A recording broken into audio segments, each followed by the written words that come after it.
In this video, I just want to talk about 5 questions related to forgiveness. And I am a big advocate of forgiveness. I believe that relationships are destroyed because of unforgiveness. So I believe that forgiveness is important. I think that we don't talk about forgiveness enough.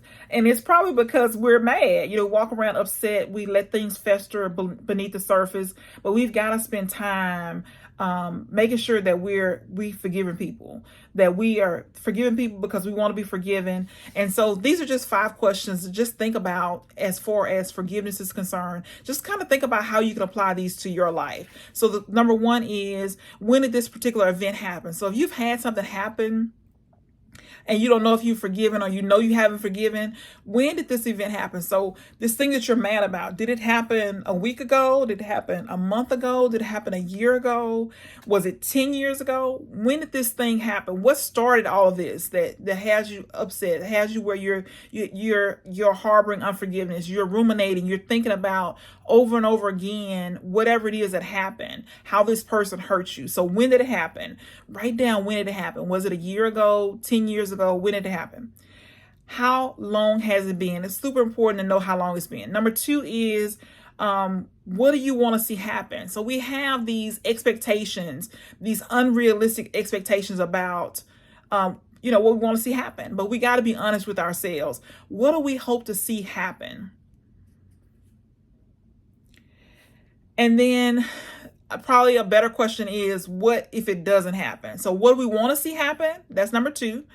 Or what if it never happens? Are we going to be okay with if it never happens? Question number 3 is, how long are you willing to harbor this unforgiveness? Do you see that what you want to happen may never happen? So how long are you willing? So let's just say it happened a year ago.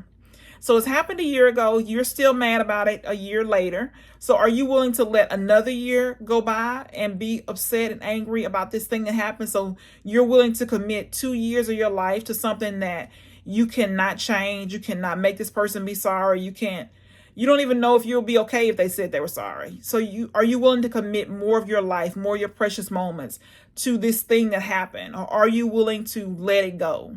So you got to think about, how long are you willing to let this continue to fester? How long are you continuing to, you will let this thing fester where you're unhappy? How long are you willing to let this unforgiveness, bubble up underneath the surface?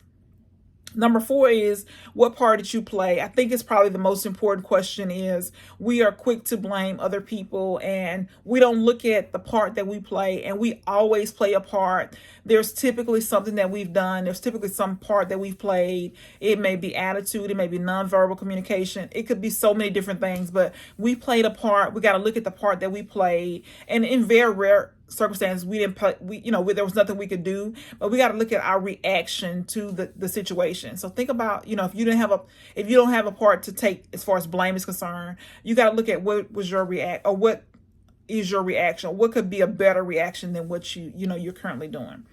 4 is, what did you do wrong?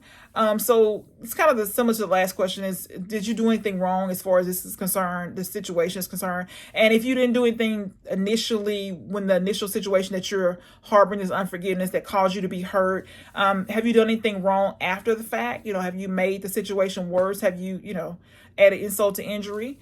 And then 5 is, have you spoke to the person about this particular thing? And so a lot of times we just kind of let it fester underneath the surface. We never say anything. Nobody ever knows anything ever happened. They just know you're different, or they know that you're mad about something. They don't know what it is. But the best thing to do is to talk it out too. First, you got to figure it out on your own. You got to go take it to the page.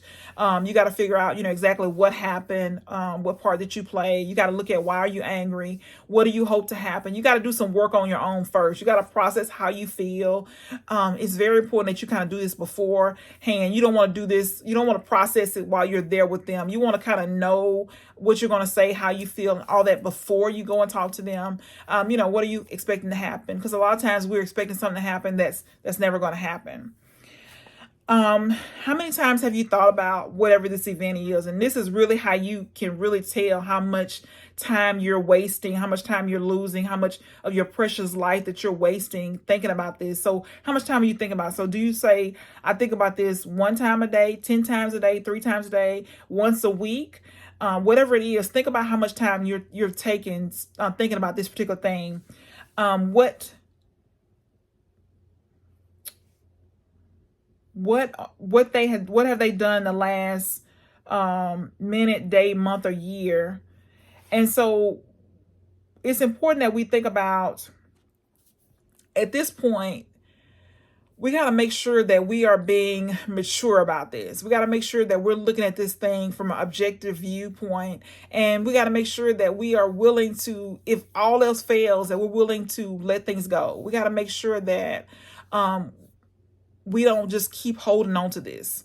And so what I know for sure is that anger and envy make a relationship dangerous. So we got to make sure that we are figuring out, processing it, what happened, how do I feel about what happened, what part did I play in what happened, and then be willing to, if things don't go the way that I want them to, if I never get the apology, then I'm willing to let it go. I put boundaries in place. I know in the future this is what I need to do.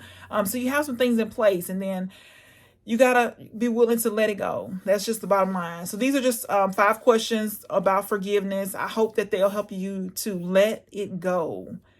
Let it go.